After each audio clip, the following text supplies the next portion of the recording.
Посевная кампания 2024 года началась, как только сошел снег, и на сегодня в активной фазе. Сельхозпредприятия Ингушетии посеяли ранние зерновые колосовые культуры на площади более 18 тысяч гектаров земли. Выполнено более половины запланированных работ. Продолжается сев кукурузы и подсолнечника. Еще предстоит посадка льна, картофеля и овощей. На сегодняшний день где-то процентов на 60 ярового сева мы закончили. Осталось, сейчас погодные условия чуть-чуть внесли свои коррективы, но это не мешает нам.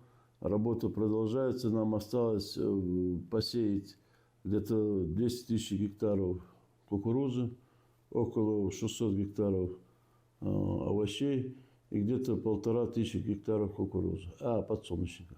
Для проведения весенних работ на поля вышли около 600 единиц техники. Все хозяйства региона обеспечены необходимым количеством семян и минеральных удобрений. Всего под яровой сев запланировано более 42 тысяч гектаров. Из них ячмень 4 тысячи, кукуруза 20 тысяч, овес 4 тысячи, подсолнечник 2 тысячи, картофель 1,5, а еще соя, рапс и кормовые культуры. В этом году мы основной акцент делаем на масляничные культуры и картофели и овощи. На сегодняшний день, согласно структуре посевных площадей, у нас увеличение картофеля идет где-то на 1,5%, увеличение овощей где-то на 3–3,5%. Какие хозяйства? Хозяйства, во-первых, это государственные унитарные предприятия, тоже подключились к продовольственной безопасности, хотя мы это и выполняли постоянно.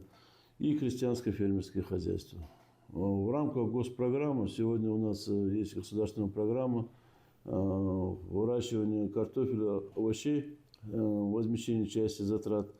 Люди видят государственную поддержку, поэтому у них появляется интерес заниматься овощами и картофелем. В последнее время сельхозпроизводители республики начали высаживать новые виды культур. Недавно список наших продуктов пополнили дыни и арбузы. Кооператив «Илиев» продукт успешно взрастил и собрал 2 урожая бахчевых. В середине апреля фермер уже высадил семена. Если смотреть по прошлому году, мы где-то 2500 тонн получили арбузов и где-то в пределах 1000 тонн получили дыни.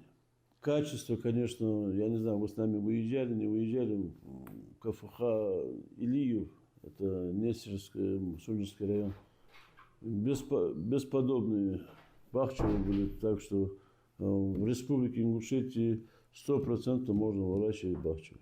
То есть погодно-климатические условия позволяют нам этого сделать. Второй год в Ингушетии также пробуют выращивать лен. Однолетнее травянистое растение наиболее известно тем, что используется для производства тканей и масла. Лен – это высокоэффективная культура, масляничная.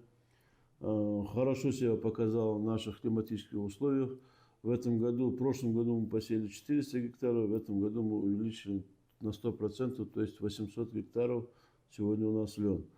В республике подбирают культуры, исходя из климатических особенностей районов. Например, Малгобекский относится к зоне засушливого земледелия. Отсюда и культуры высаживают те, что не так сильно требуют воды и больше нуждаются в тепле. А вот в Сунжинском и Назрановском наоборот. Муслим Ганиев, Магаз 24.